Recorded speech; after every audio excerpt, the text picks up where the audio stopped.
So when is it okay to knock the competition? Well, the truth of the matter, it's not okay to knock the competition. And actually, a real professional doesn't need to. But what you do need to do is understand your competition. And what I mean by that is you need to understand their offering. You need to understand their terms and conditions. I remember being a salesman for a leasing company, and the managing director said to me, what you're selling is terms and conditions.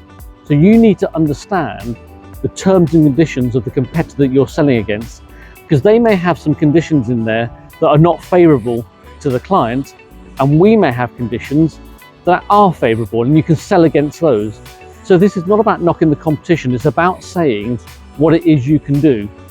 It's about saying, this is how we operate, this is how we do things, this is how we implement our product or service.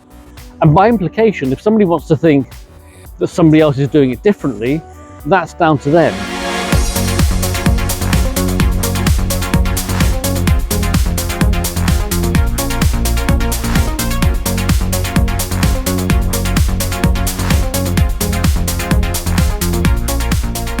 Selling against the competition means knowing your competition.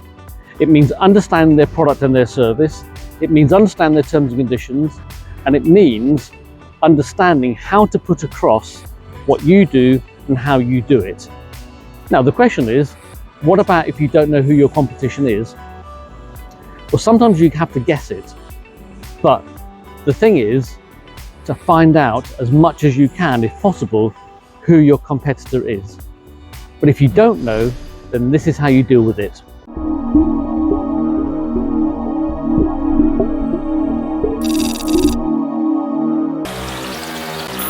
So, you're at the point where you are now up against a competitor or competitors and you don't know who they are.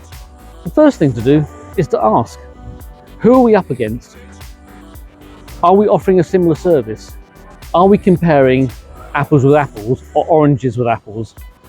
It's not unreasonable to ask your potential customer, if you're up against competition, what is it you're up against? Now, you may not get all the answers that you want, but at least what you can do is get a feeling of where you may or may not be.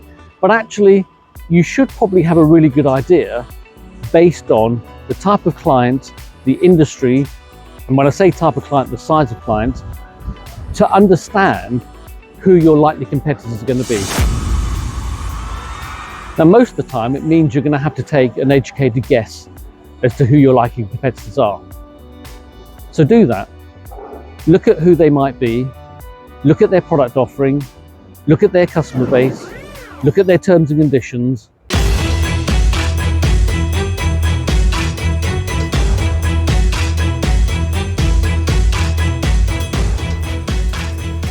And talk about how you do it, how you deliver your product or service, what differentiates you from some of the competitors.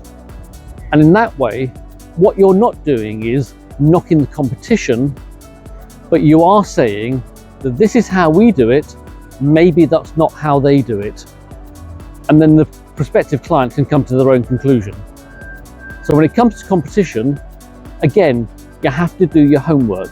You have to ask some questions which you may or may not get straight answers to, but you should know the market you're in, you should know the likely competitor, and you need to do your homework. Most salespeople don't bother looking at their competitors to find out where the potential difference is, however small. And however small that difference is, be it a term in their conditions that is very different from yours, that's what you need to use to exploit and differentiate yourself between them and you.